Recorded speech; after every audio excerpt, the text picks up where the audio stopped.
లోపల 6 శత్రువులు ఉంటారు. కామ క్రోధశ్చ లోభశ్చ దేహే తిష్టంతి తస్కరా జ్ఞానరత్నాపహారా యా తస్మాత్ జాగ్రత్త జాగ్రత్త. శంకర భగవత్పాదులు హెచ్చరిక చేస్తారు. కామ క్రోధ లోభ మద మోహ మాత్సర్యములనేటటువంటి 6 శత్రువులు ఇక్కడ కూర్చుంటారు. రూపేశ్వరరావు గారు ఉపన్యాసానికి వచ్చాడండి అంటే కాకినాడ నుంచి ఇక్కడికి వచ్చాను. నాకు కోపం వచ్చిందండి అంటే కోపం కాకినాడలో పెట్టి ఇక్కడికి రాలేదు, నేను ఇక్కడే ఉంటుంది. అవకాశం కోసం ఎదురు చూస్తుంటుంది. అవకాశం వచ్చిందా పైకొచ్చి నన్ను పశువుని చేసేస్తుంది, నా నోటి వెంట రాకూడని మాటలు వచ్చేట్టు చేస్తుంది.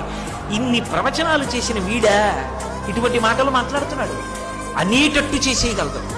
కాబట్టి ఇక్కడే కూర్చుంటుంది శత్రువు నన్ను పాడు చేయడానికి.